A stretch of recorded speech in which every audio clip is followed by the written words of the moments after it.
this motion for the adoption of the fourth report of the Committee on Appointment on the approval hearings of nominees for appointment as Cabinet Secretaries, Mr. Speaker. Honorable Speaker, as the majority leader has alluded to, I sit the committee that is chaired by yourself of appointment and approval, Mr. Speaker. And Mr. Speaker, through that, I interacted with the nominees, Mr. Speaker, the three cabinet nominees, secretary nominees, Mr. Speaker. And Mr. Speaker, I came to realize that people who go through elective positions, Mr. Speaker, people who are elected by the people of Kenya as MCAs, as members of parliament, as governors, Mr. Speaker, those are people who are really tried and tested. And those are people who really can show leadership when it is required, Mr. Speaker, compared to people who have not held elective positions, Mr. Speaker. And I'm not trying to say that because I've been elected several times. Mr. Speaker, these three nominees have shown immense knowledge. They have shown immense knowledge and experience, Mr. Speaker, in terms of handling public affairs. And why that happened is because some of them ran or managed some of the largest counties in the country, Mr. Speaker. Honorable Ngunyi was the governor of Nakuru. And Nakuru, Mr. Speaker, is one of the largest counties in the country, even in terms of population. That has given that man a lot of experience from what I saw when he appeared before the committee. Honorable Kabogo also, Mr. Speaker, has managed one of the largest counties. And as you can see, a member here, the majority leader, has testified that he has done a good job when he was the governor of that county. Mr. Speaker, that has given them a lot of experience. And the other nominee has been a cabinet secretary. He has been the senator of Nyeri. He has been a cabinet secretary at a very difficult time when this country had a pandemic, the coronavirus, Mr. Speaker, and he handled it very well. And the country saved, through that, a lot of lives were saved, Mr. Speaker. So, Mr. Speaker, that public service has impacted a lot of knowledge and experience on these three gentlemen, Mr. Speaker. I don't think they could have been better people to serve in these ministries than those people, Mr. Speaker. Mr. Speaker, you see, public service, Mr. Speaker, is a calling, and I've said that many times. And you should be able to do it so long as you've been given an opportunity, majority leader. But when you feel a time has come, and you feel that the executive that you are part of, and you feel that the president that you are serving, and the government that you are serving, is not incompatible, the policies or your belief at the moment, at this point in time, is not compatible with the government you are serving, the best thing to do, Mr. Speaker, is to resign. Don't bring commotions. Don't bring unnecessary fights within the government. Be a man enough and say, this is enough now. I don't think, the way you've said, I don't think what is happening now is not what I came to do. For that reason, I want to leave. It's only in African societies or in African democracies where somebody disagrees with the policies, disagrees with what's happening in a government, and he still wants to stay there. To do what? Somebody told me, an African man, if you give him the keys to the washrooms and tell him, can you use it and bring it back to me, he will put it in his pocket and tell you, no, you tell me when you need it is when I'll give you back. Mr. Speaker, only in African societies. Wamumbi, can you give us time? I want the majority leader to listen to what I'm saying. So if you no longer believe in what the government is doing and you're a cabinet secretary, just resign. You are not welded there like chuma, like an iron. You are not welded in government. Just leave. You know, the other time when we were impeaching the deputy president, somebody told me that he was asked, why can't you resign now that members of parliament have lost faith in you? A pastor in his home told him that you have been put there by God. You must remain there until you are removed by God. Now God spoke through angels to the members of parliament and they removed him. And God's work happened in this parliament, Mr. Speaker. Somebody told him that you are put there by God. Only God can remove you. Pana. God can remove you in many ways. Impeachment comes from God. Because by the time 300 members of parliament agree on something, it's the hand of God, it's the work of God, it's the voice of God. So, Mr. Speaker, if don't wait for God to come to your house to talk to you. If you think you cannot serve the government anymore, go do farming. Go do other things, Mr. Speaker. Or become something else. Become a professional. If you're a lawyer, go and open a law firm and serve the country that sphere, Mr. Speaker. Because you cannot be a cabinet secretary who is issuing contrary views to what your government is saying. It's immoral, actually. The other day I saw a good friend of mine, whom I learned a lot of things under him, who was sitting on the chair where Mr. Speaker is sitting, Mr. Speaker. And I learned everything I'm doing in this house under his, Mr. Speaker, under his supervision. And that's not what he taught me when he was a speaker. He told me, Junaid, if you are tired of something, leave. But now the same person is now accusing the same people he's serving of many things, and he wants to remain there and stay there, Mr. Speaker. It only happens in Africa. It cannot happen. And targeting communities, targeting people of certain, community, Mr. Speaker. Mr. Speaker, is very unfair. And I am a leader now in this country. Because I'm a minority leader. That's a constitutional office under Article 108. If my son is arrested by police, I should also tell the country why my son was arrested. I can't just say my son was arrested by so and so. Give the reasons why he was arrested. And then why do you wait for 7 months so that you tell Kenyans why your son was arrested? Why don't you tell them the day he was released that my son was arrested, and then you drop names. You say I went to the president and the president told me that I called so and so. My friend, where is this secrecy of oath? It's called what? Oath of secrecy. Why can't you discuss things at that level with the people who are concerned? Now, if you have the opportunity to go and see the president, to go and see people who are high offices, Kenyans who cannot access those places, how are they going to be served? What kind of, as a leader, what kind of trend are you setting? That anybody who wants to get help must go there. We cannot run, a country cannot be run like that, Mr. Speaker. So, Mr. Speaker, I hope these cabinet secretaries who are being approved in this house today will not behave in the same manner. Because when that becomes now the modus operandi, Mr. Speaker, we will not have a cabinet. We don't need to waste our time in this house approving people who are going to defy the same government they want to go and serve. So, Mr. Speaker, I want to say that kind of manners should not be allowed in any society. Because you must be somebody who stands for something. If you strongly feel that what's happening is wrong, leave. People in mature democracies, they live even over something smaller than this. So, Mr. Speaker, coming back to the point, is that I want to say these 3 gentlemen, Mr. Speaker, whom we are approving today, are not also going to represent certain regions. Cabinet secretaries are appointed to serve the Republic of Kenya. Every Kenyan, Mr. Speaker, deserve their service, Mr. Speaker. If you are going to behave like the way people we have impeached, and then start talking about, you come to my constituency and you bring me salam from your home, I will just chase you away.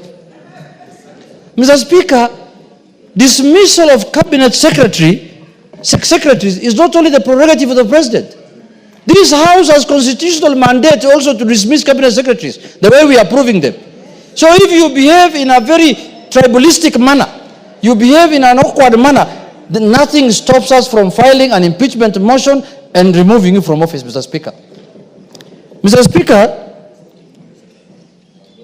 if you believed the people you are saying abducted your son,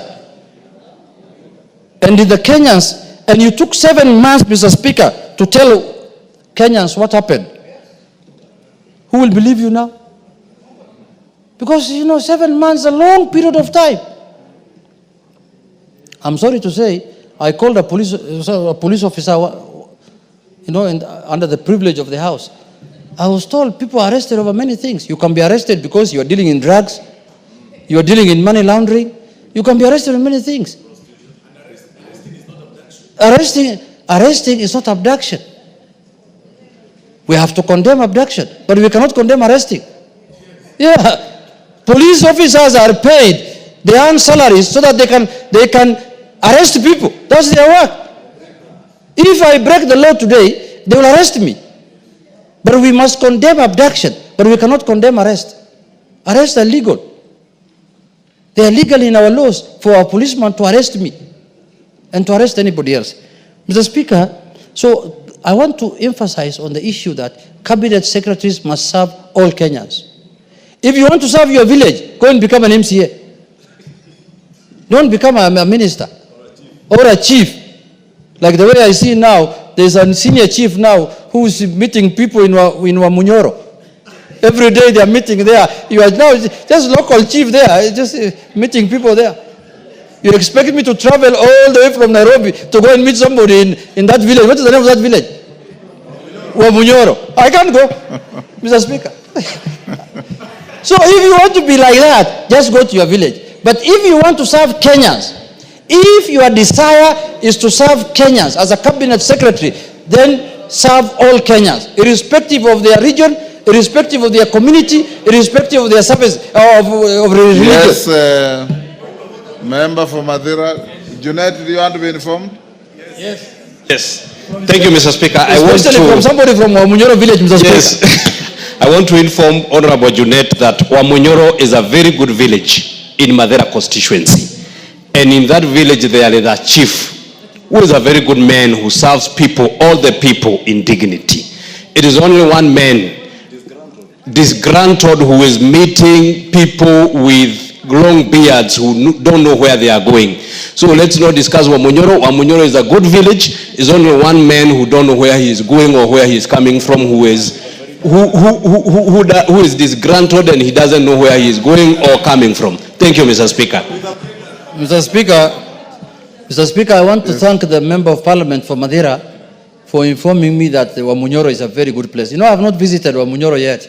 I need to pay a courtesy call to him so that I can see how good Wamunyoro is, Mr. Speaker. But Mr. Speaker, why am I using Wamunyoro as an example? Mr. Speaker, I cannot travel from a place called Migori in Wothorumo or Wothogik all the way to Wamunyoro so that I can get government services. I must get government services nationally. The minister must come to my place in Gorjope so that he can serve me in Gorjope, not me to go to Wamunyoro, Mr. Speaker. That is why we retired someone to Wamunyoro. And I'm sending a warning to the cabinet secretaries that if you take the behavior of Wamunyoro, if you want to serve only Wamunyoro people, we will sack you. We will impeach you. You must serve all Kenyans. And if you want to serve only your local people, become an MCA. That's where local people, the ward where people are served, Mr. Speaker.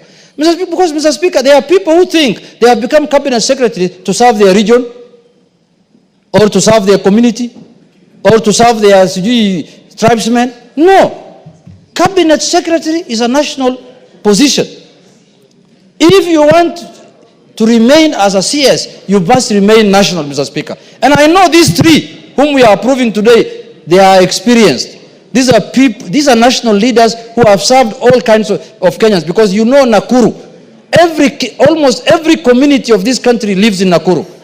Even in Kiambu nowadays, because it's becoming an extension of Nairobi, many communities stay in Kiambu, Mr. Speaker. These are the kind of leaders we want to have in cabinet. And let me congratulate the president, Mr. Speaker, because in terms of diversity, I don't think there's a president who has gotten it right more than President Ruto, Mr. Speaker. Very few communities now are not on the table of the cabinet, Mr. Speaker. All communities are almost there, Mr. Speaker. Anywhere, any county of almost has a representative now in the cabinet, or in the executive for that matter. That is the kind of country we want to build. That is why ODM has sent experts to the broad-based. And we have more experts to send, Mr. Speaker. That's why we want to send more experts to government so that diversity can be felt, that diversity can be achieved. But the ones who want to retire to their village in Kanyambora, Those ones should let Kenyans do other things, Mr. Speaker. If you want to become the chief of Kanyambora, just go and become the chief of Kanyambora. Don't bring issues here. Oh, so-and-so abducted my son, so-and-so did. No. Just go and, that will be another Manyora center. Just go to Kanyambora center and stay there, Mr. Speaker. With those few remarks, Mr. Speaker, I support. Order, take your seat, Owen. Honorable members, I'll now propose the question at order number 12, which is that, taking into consideration the findings of the Committee on Appointments in its fourth report on the vetting of the nominees for appointment as Cabinet Secretaries, laid on the table of the House on Thursday, 16th January 2025, and pursuant to the provisions of Article 152(2) of the Constitution and Section 3 and 8 of the Public Appointments Parliamentary Approval Act, Cap 7F, this House approves the appointment of the following persons as Cabinet Secretaries. 1. Honorable Mutahi AGH, Agriculture and Livestock Development. Honorable William Kabogo, Information, Communication and the Digital Economy. Honorable Lee Kinyanjui, Investments, Trade and Industry.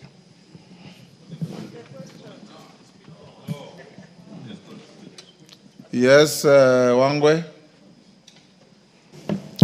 Thank you, Honorable Speaker. Honorable Speaker, allow me to first and foremost support this motion of consideration for the appointment of the Cabinet Secretaries. And Honorable Speaker, thank the President for taking his time and getting the right candidates for this position. Honorable Speaker, I have a view that the three candidates, and I will enumerate in particular the Honorable Mutahi Kagwe, whom I happen to have interacted with prior to this appointment.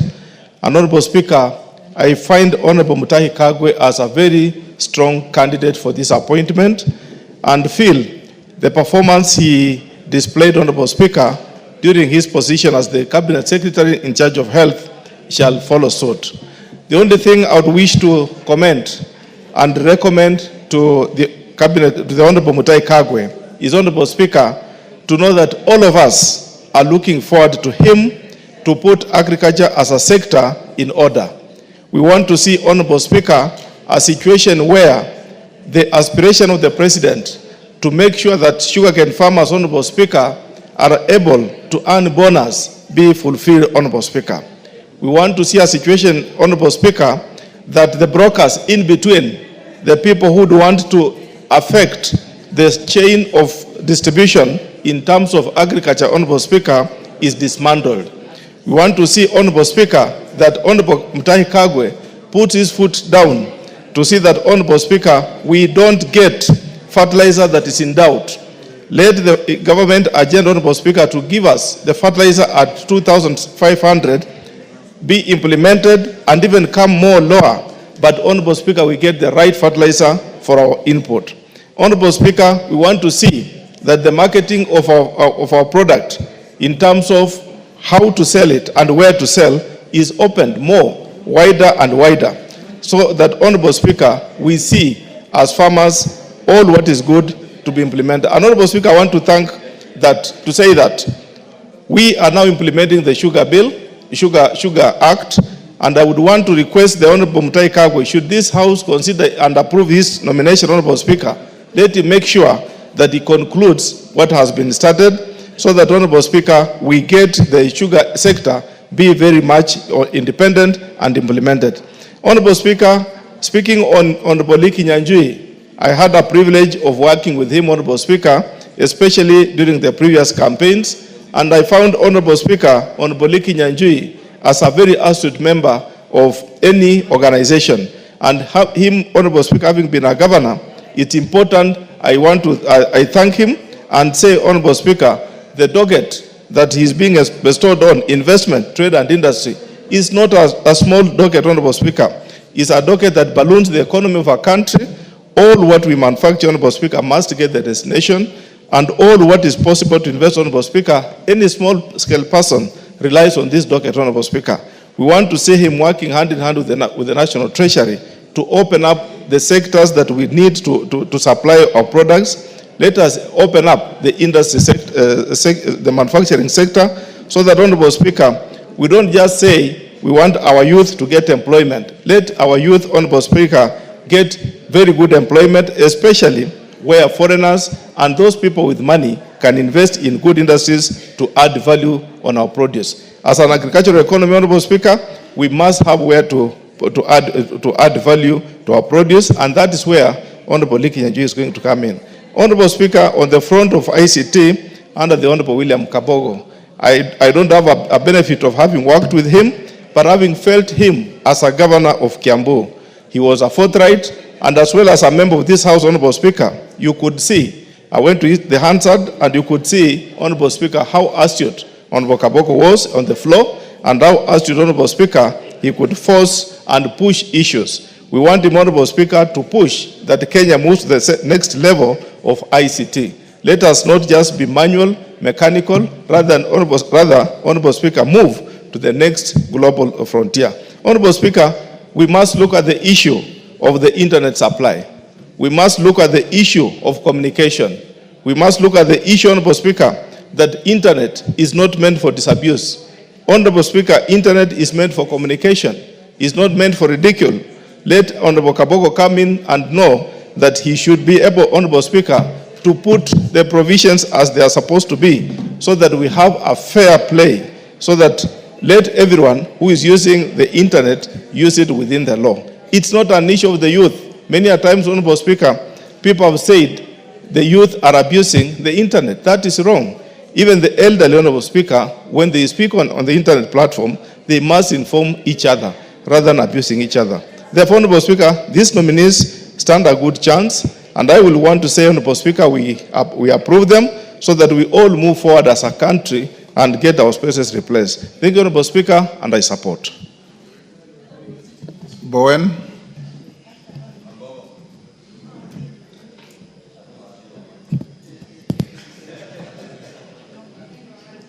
Give Kangogo the...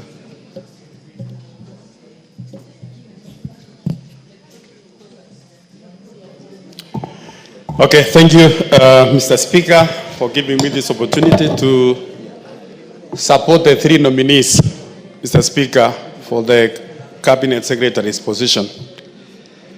And Mr. Speaker, I want to say some few things. Starting with the Honorable Kakwe, Mr. Speaker, I want to support this nomination as a Cabinet Secretary. Mr. Speaker, when the Honorable Kakwe was the CS for Health, at a very difficult time, Mr. Speaker, when the country was fighting the COVID-19, he proved himself, Mr. Speaker, that as a capable Cabinet Secretary in the Ministry of Health then. And Mr. Speaker, I want to ask the Honorable Kakwe as he moves to the Ministry of Agriculture. The agriculture is the backbone of our economy as a country. And Mr. Speaker, in the last few months, the Ministry of Agriculture has been on the wrong for many things, especially the fertilizer.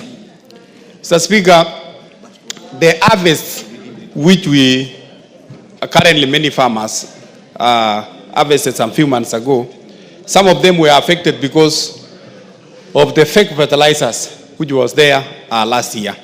Mr. Speaker, we want to ask the CS nominee that as he takes over the ministry, once he is approved by this House, to make sure that the Ministry of Agriculture becomes the backbone, Mr. Speaker, and supports the farmers of this country to produce enough for this country. There is no need, Mr. Speaker, when we have almost majority of Kenyans, 90% of our people, they are farmers, and they are getting a little support from the government. Mr. Speaker, the issue number 2, the cartels we have in Ministry of Agriculture, they are quite a number. You will find that farmers, there are so many middlemen.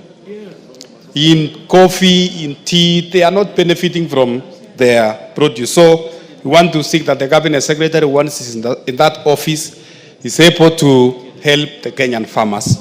Mr. Speaker, the issue of ICT and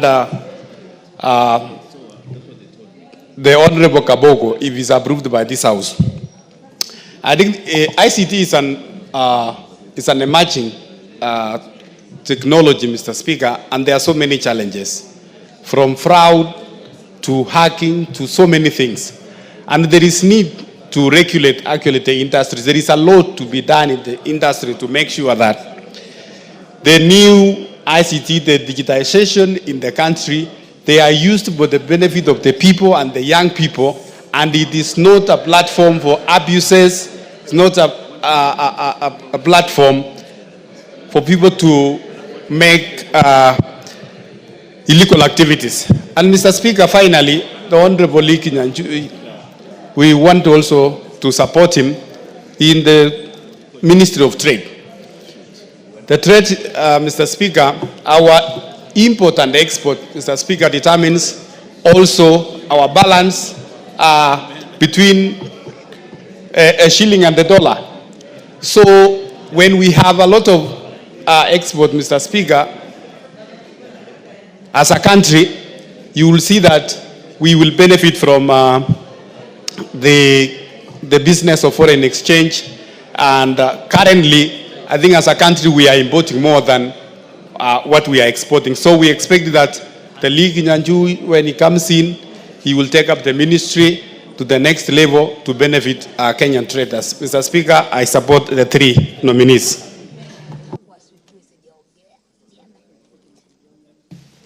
Yes, Irene Mayaka.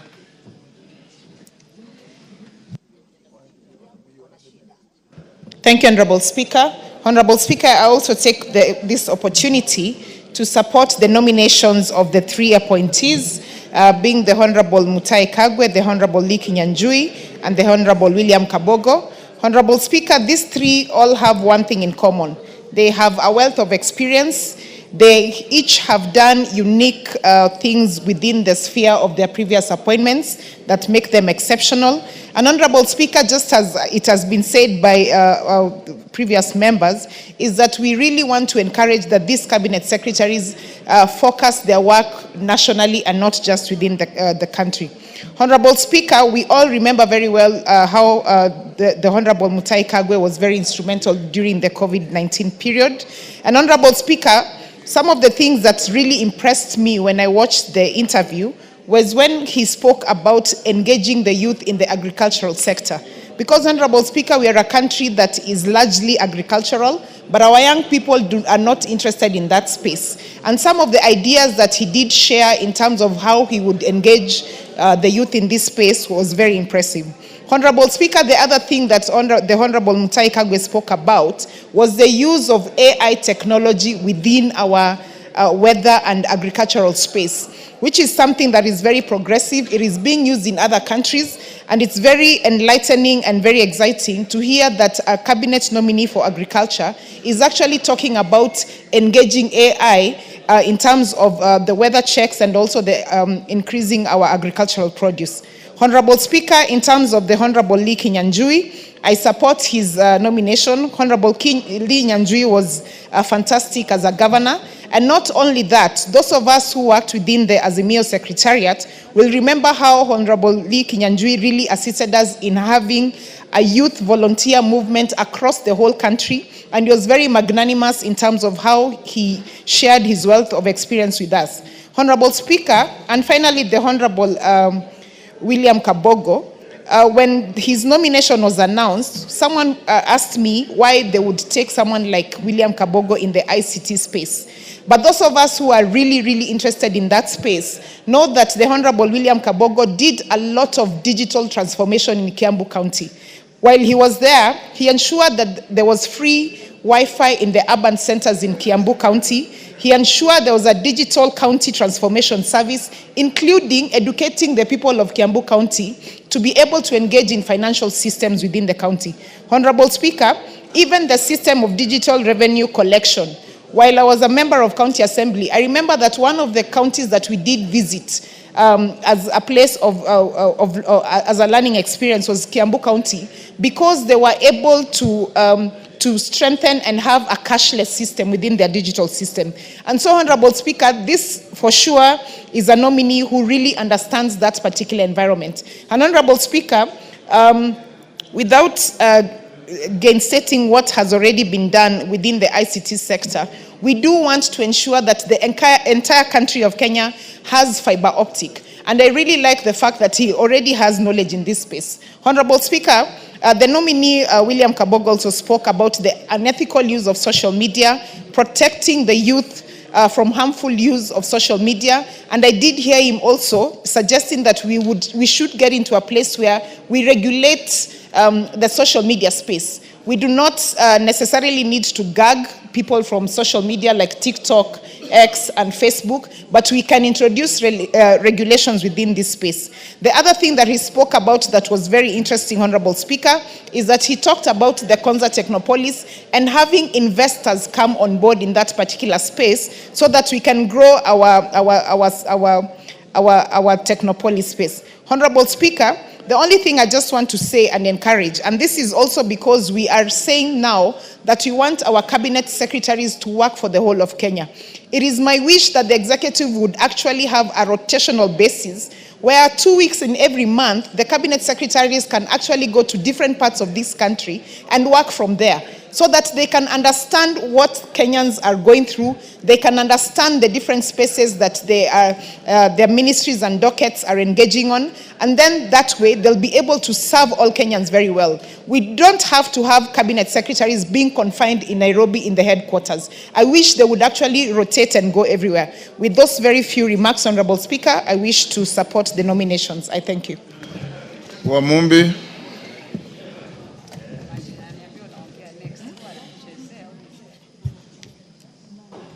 Thank you, Mr. Speaker. Mr. Speaker, I also rise to offer support to this motion that seeks... Members, I will be calling the mover to reply at 12:30. So those I'm giving an opportunity, take as little time as you possibly can. I would recommend 2-3 minutes. Okay. Thank you, Mr. Speaker. Obliged. I also rise to support this motion that seeks to approve the appointment of Honorable Mutahi Kagwe, Honorable Lee Kinyanjui, and Honorable William Kabogo as Cabinet Secretaries, Mr. Speaker. Mr. Speaker, I specifically ask Honorable Mutahi Kagwe to take the issue of vaccination very seriously, Mr. Speaker. Mr. Speaker, the President has just come back from UAE in search of market for our beef. And Mr. Speaker, it is only the well-vaccinated livestock that will compete for the markets out there. And we saw him during the interview. He said it is not a forced exercise. It is those who are willing, but we continue to urge our farmers to welcome this vaccination issue because it's of advantage to their beef, so that their beef can fetch good markets out there, Mr. Speaker. Finally, Mr. Speaker, I want to assure the people of Mukoroini, where Honorable Mutahi Kagwe was born and where he comes from. It is very bad, and I want to sympathize with them, that as we approve their son, their MP, Mr. Speaker, is not in this house to stand with the people of Mukoroini. I have seen him in a barrio somewhere propagating the Itungati fake narrative. He was supposed to be in this house to approve a son of Mukoroini, but instead of coming to this house to approve the son of Mukoroini, he is in a funeral somewhere propagating an Itungati fake narrative. I assure the people of Mukoroini that we are going to make sure their son is approved so that he can serve Kenyans and all Kenyans. Thank you, Mr. Speaker. I thank you. Women Rep Kwale. Women Rep Kwale. Basi asante sana Mheshimiwa Spika kwa kunipatia nafasi hii. Mimi pia niunge mkono uteuzi wa mawaziri hawa watatu ambao wamepitishwa na kamati ya uteuzi hivi majuzi na leo hii wameletwa katika bunge hili. Mimi naunga mkono Mheshimiwa Spika, na pia niwapatie tu nasaha yangu kidogo mawaziri hawa. Ndugu zangu, mmechaguliwa na tunawachagua sisi kama wabunge wa bunge hili la kitaifa kwa roho moja. Mimi natoka Kwale na ningependa na naomba wakati mkifanya kazi mawaziri wetu, mjue Kwale pia ni county katika zile county 47, muweze pia sisi kunyorosha mkono kwetu.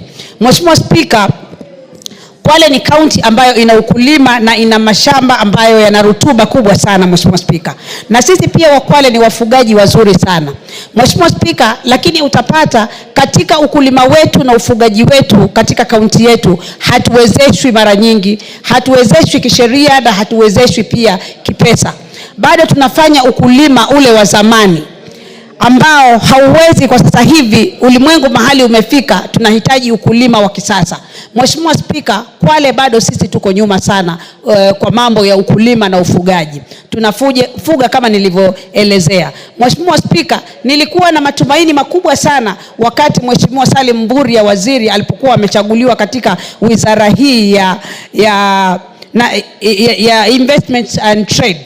Nilikuwa na matumaini, nikajua kwa sababu kila mtu anajua mahali kiatu kinapomchoma, basi Mheshimiwa Mvurya angekuwa mzuri sana kwa kuweza kurekebisha Kwale. Lakini kwa sababu hawa pia ni wa Kwale, ni wa Kenya wenzetu, nasema nawapatia kongole, lakini waangalie sana Kwale. Sisi hatuna viwanda. Best titanium imeenda inakufa, hiyo imekwisha mambo yake. Tuna Ramisi Sugar ile Kwale Sugar Factory. Hatuwezi kusema tuna kampuni ya sukari Kwale. Hatuna viwanda kabisa ndani ya Kwale.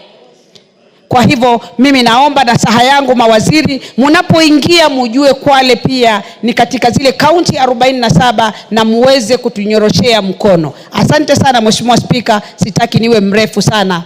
Naunga mkono uteuzi wa mawaziri hawa Mheshimiwa Spika. Martin Owino.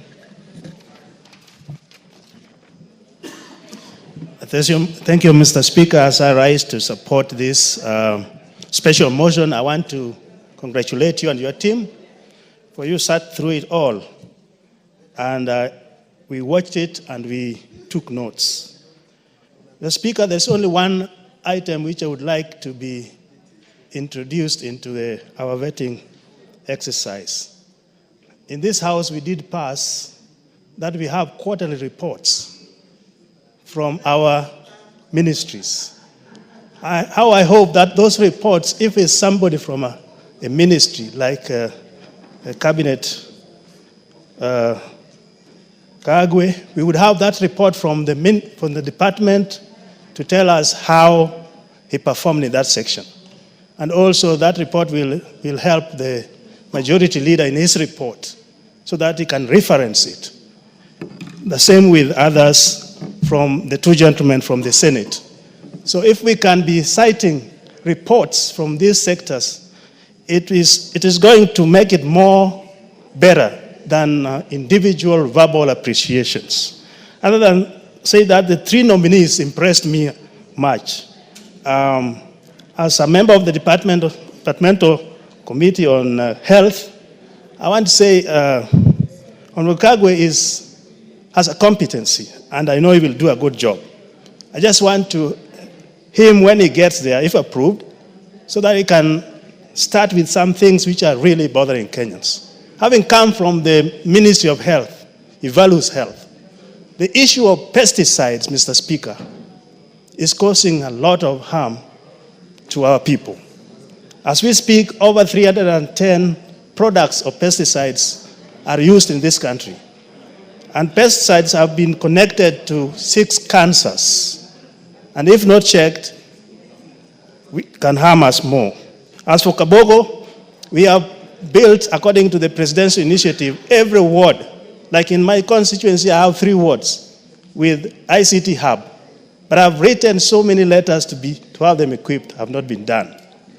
As for Lee Kinyanjui, how I wish you also put as a priority, in a priority list, building industries in our rural settings so that our kids do not migrate to urban areas to be slum dwellers, and also to make value addition to our natural products. With those, Mr. Speaker, I support the 3 nominees.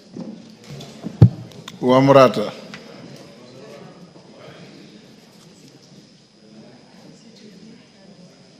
Give her the mic.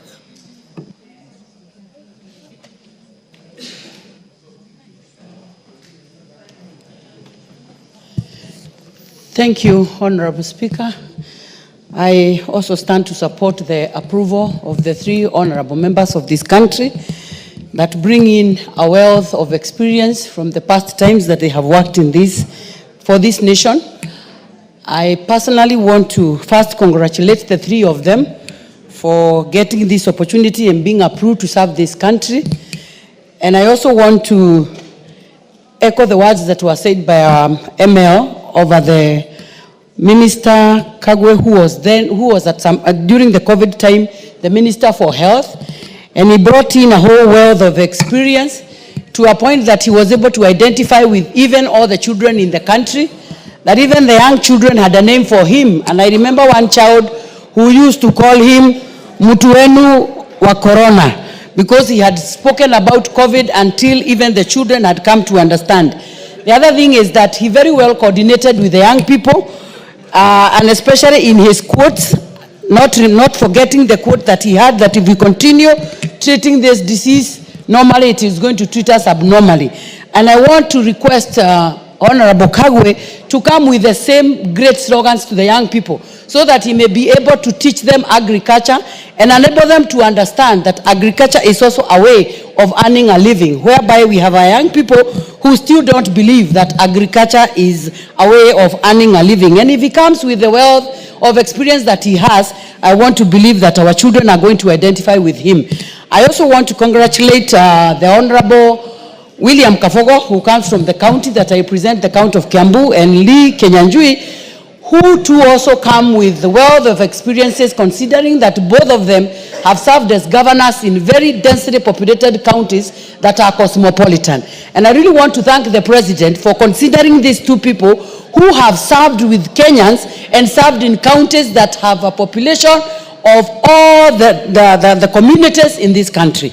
And so we want to believe that as they come in, they will come to serve Kenyans and not their region.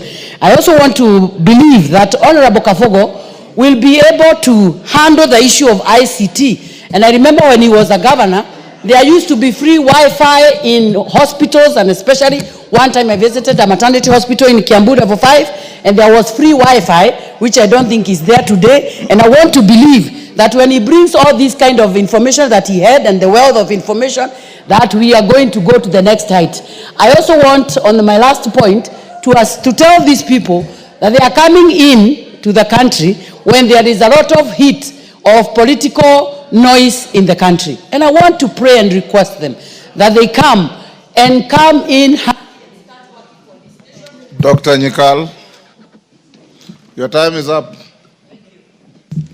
Thank you, Mr. Speaker, for giving me this opportunity. Mr. Speaker, as I support the nomination of this gentleman, I have two observations that I want to bring out that are important, and 2 points.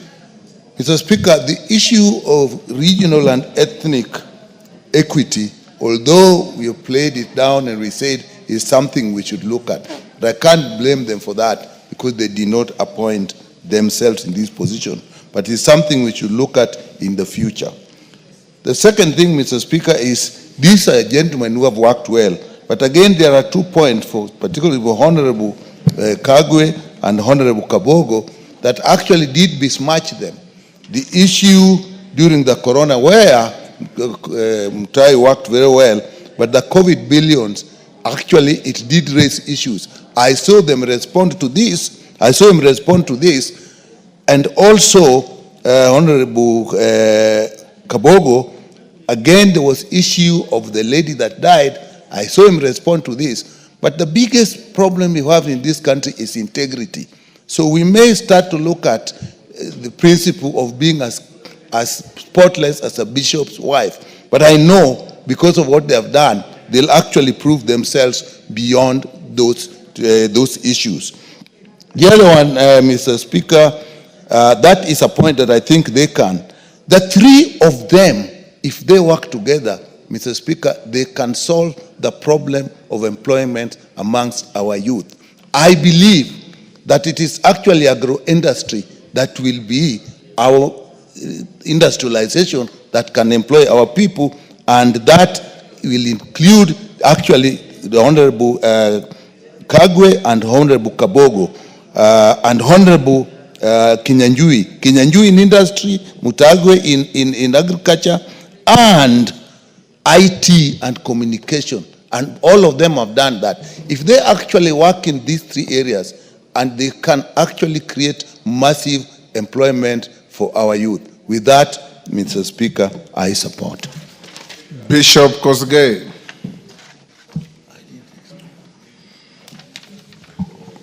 Thank you, Mr. Speaker.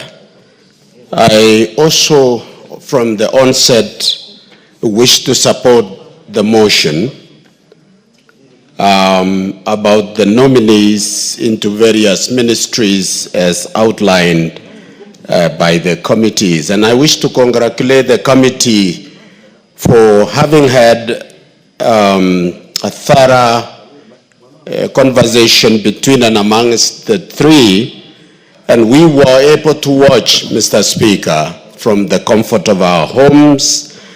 And I wish to congratulate them for their performance. They indicated, number one, the maturity in the ministries that they are going to serve, and also experience that they are bringing to the government.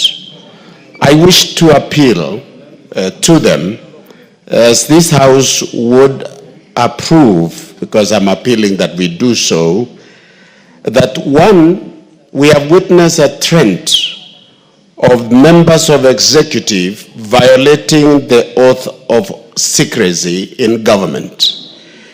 This is not a good tradition and not a good trend.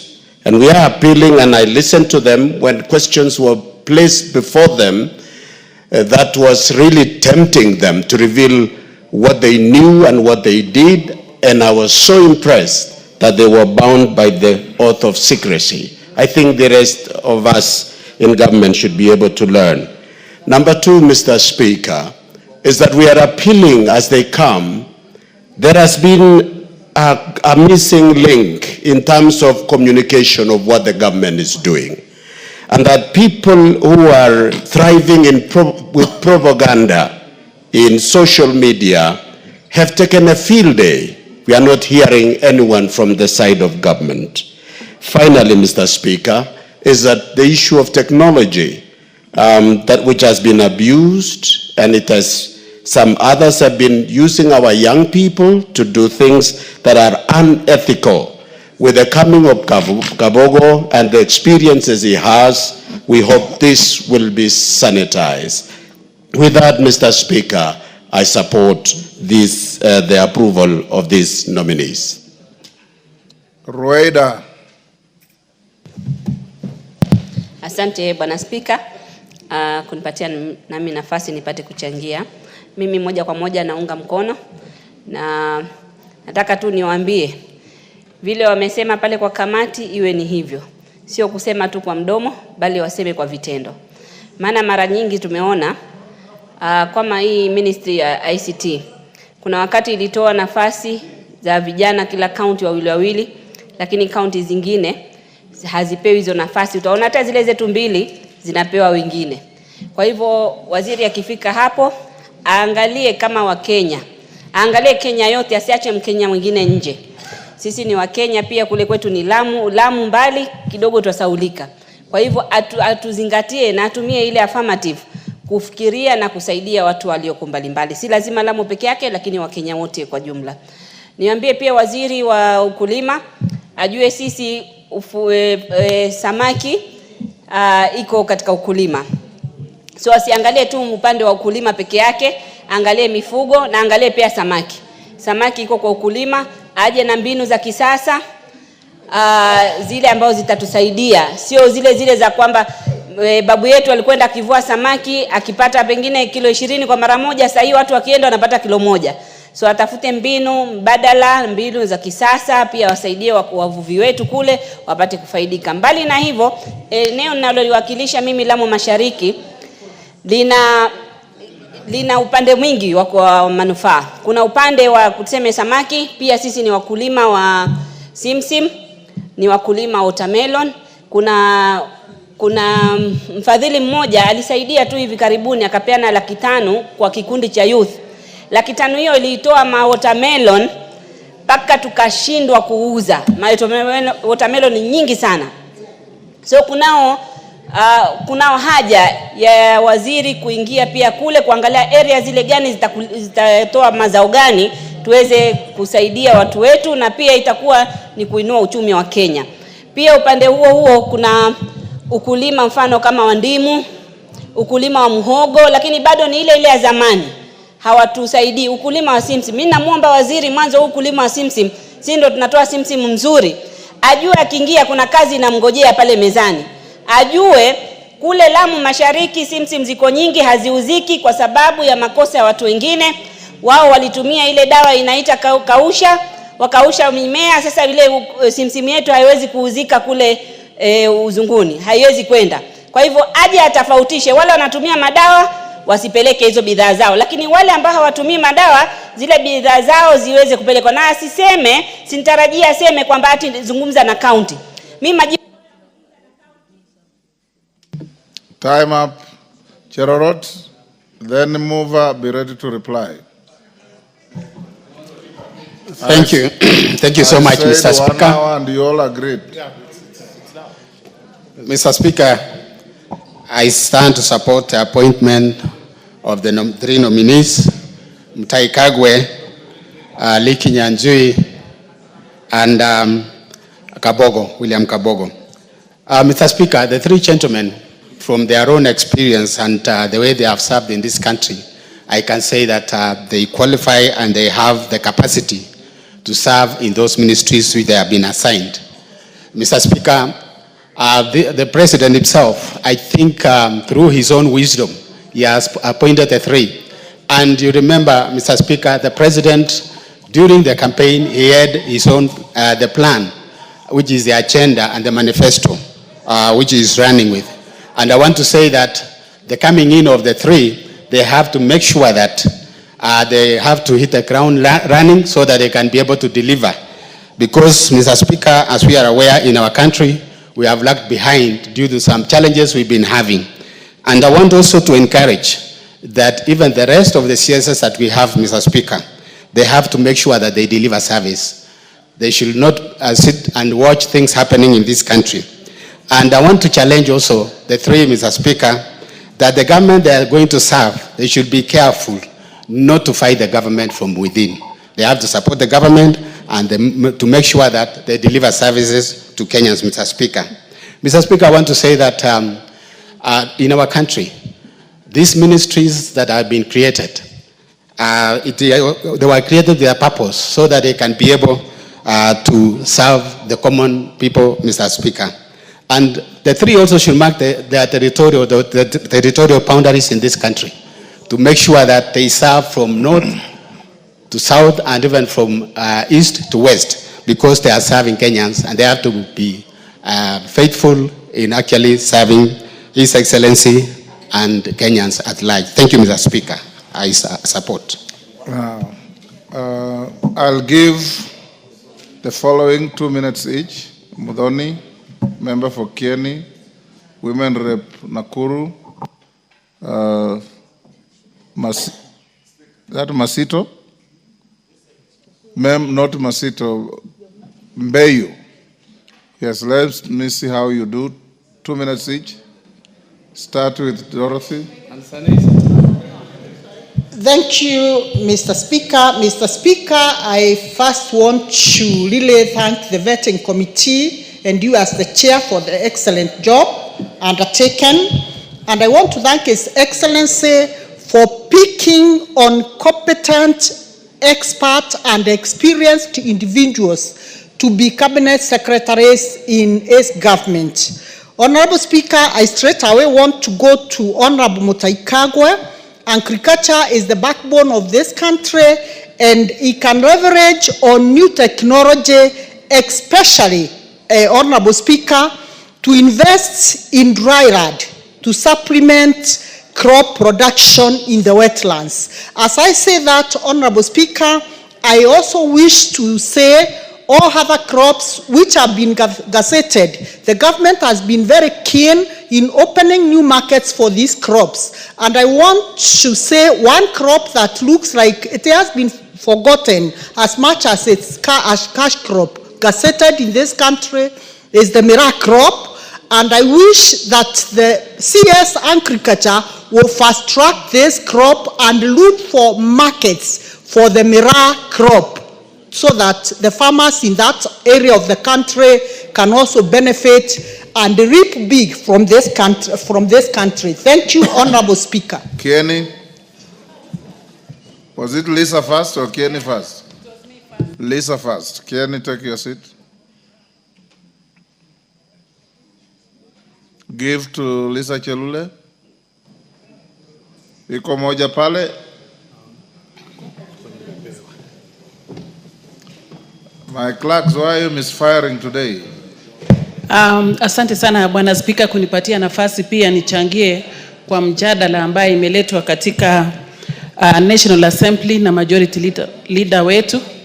Na nataka kuchukua hii nafasi kupongeza rais kwa kuteua hawa watendakazi watatu na wengi ambayo tuliwapitisha asubuhi. Napongeza rais kwa niaba ya watu ya Nakuru. Bwana Spika, nataka kuongea juu ya waziri Mutahi Kagwe ambaye tulifanya kazi na yeye katika Senate na namjua kwa utekelezi yake ya kazi. Ningependa tu kuchukua hii nafasi nimweleze Mheshimiwa Mutahi Kagwe kwamba kuna mimea ambaye ni kama imesaulika, na mimea huu ni pyrethrum. Nakuru County ni moja ya counties ambaye wanapanda pyrethrum kwa wingi. Pyrethrum ni mmea ambaye tulitumia sana wakati yake kusomesha watoto wetu kule Nakuru. Kwa hivyo ninaomba Mutahi Kagwe akikuja kuanza kazi washikane pamoja na Lee ambaye tunajua pia kazi yake. Kwa niaba ya watu ya Nakuru ninajua tutafaidika na vijana watapata kazi. Kina mama pia wamejitokesha kuwa wakulima wa maziwa, kwa ng'ombe ya maziwa. Kwa hivyo nina hakika kwamba Mutahi Kagwe atatekeleza kazi. Otherwise nawatakia mema na I wish all of you colleagues a happy 2025. Thank you. Kenny? Okay, thank you so much, Mr. Speaker, sir, for the opportunity. I really want to offer my voice in supporting the three wise men who have been appointed to our cabinet. Indeed, they bring with them a lot of competences, various competences, experiences, and their braveness and commitment to work. Mr. Speaker, I really want to say that to Mr. Mutahi Kagwe, this is one man who has been vilified and demonized in our county of Nyeri, suggested that it doesn't matter, but to him I tell him, it matters to Kenya that there will be food on the table, enough for all Kenyans. He is not appointed particularly for the people of Nyeri. So he should take heart, take courage, that Kenyans are looking upon him to make sure that there is enough for everybody and all the times. Not saying that, not also failing to note that also Mr. Honorable Kabogo, when he was the Governor Emeritus for Kiambu, he gave his best, and particularly he showed commitment to healthy delivery services in Kiambu. Also Kinyajui, having delivered Nakuru as a city, it took him a lot of time, a lot of courage, and a lot of knowledge. Mr. Speaker, sir, having said that, I didn't want to encourage all of them to give their best. Thank you. I wish them well in their service. Let them bring their wisdom, and we all work towards doing something for this country. Mr. Speaker, I don't follow simple people. I follow great minds. And that is why in 2017, I offered myself to deputize Mutahi. Very good. Women Rep Kilifi. Asante Mheshimiwa Spika. Wacha nichukue fursa hii kukupongeza, kuombea kila mtu mwaka mpya mwema 2025. Tuombe ushirikiano, kufanya kazi pamoja. Muhimu, Mheshimiwa Spika, nipongeze wateule wa waziri hawa watatu. Nazungumze kuhusu Mheshimiwa Kabogo.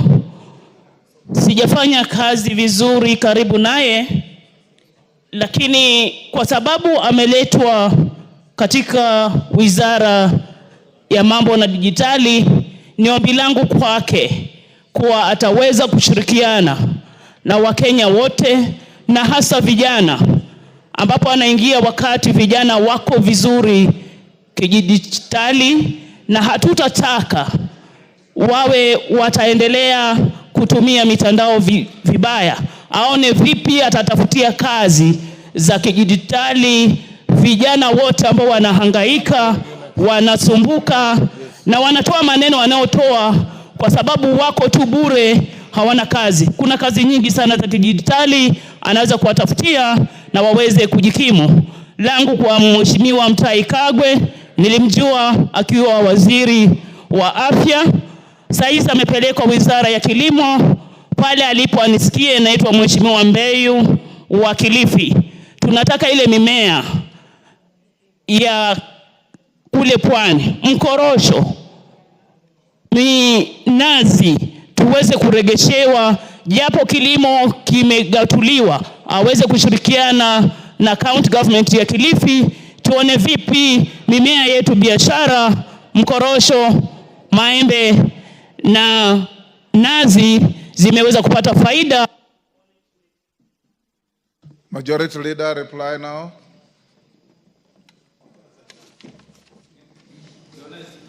You all agree that we assign 1 hour to each of these motions. Thank you, Honorable Speaker. Honorable Speaker, allow me to take this opportunity first to thank all the members for the contributions and for their support to these nominees who are vetted under your chairmanship, Honorable Speaker.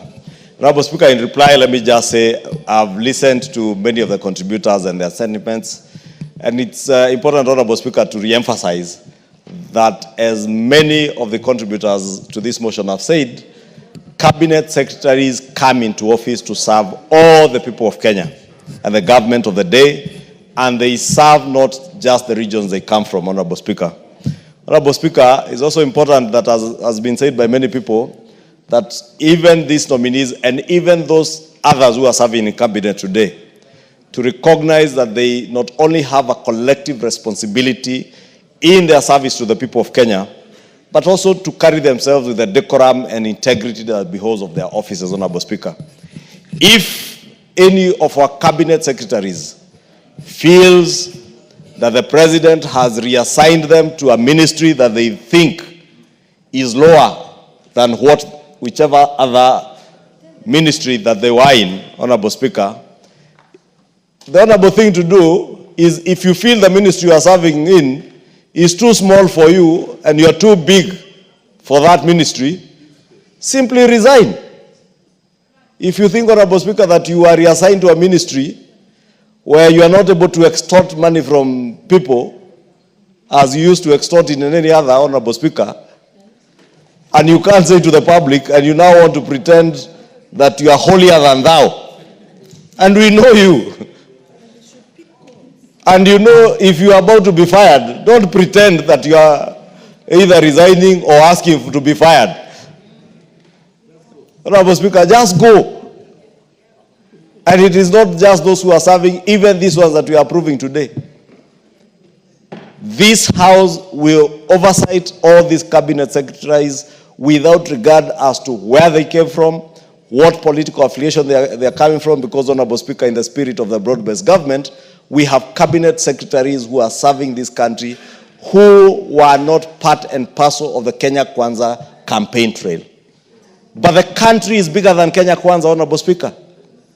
The country or the government of the day serves all Kenyans, Honorable Speaker. And I must commend the President for seeing beyond his political party, for seeing beyond the coalition that he campaigned under, Honorable Speaker.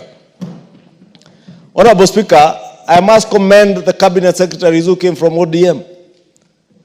The Honorable John Buddy, the Honorable Pio Andai, the Honorable Joho, the Honorable Oparanya, even the Honorable Askul. These are cabinet secretaries who are serving this country with diligence, with integrity, and with commitment to the people of Kenya. You do not serve as a cabinet secretary to serve the president of the day. You serve the people of Kenya. It is Kenyan taxpayers who pay your salary. Serve with honor, serve with diligence, serve with the commitment that you have served in for these 3 nominees, Honorable Speaker, and even those cabinet secretaries who are in office today, Honorable Speaker, as we continue to oversight them, let me say we will oversight them. But let me also say we will not waste any more of our parliamentary time to impeach a cabinet secretary. Honorable Speaker, cabinet secretaries are not people to waste our time with. The honorable thing for a cabinet secretary who feels they have failed on their job, or they are too big for the current job that they are holding, is to resign. They should not waste our time, or even waste the president's time. But the president has a prerogative to hire, fire, and also reassign. And therefore, when you serve in a ministry, there is no ministry that is more important than the other, or any state department that is more important than the other, if your motivation is service to the people of Kenya. But if your motivation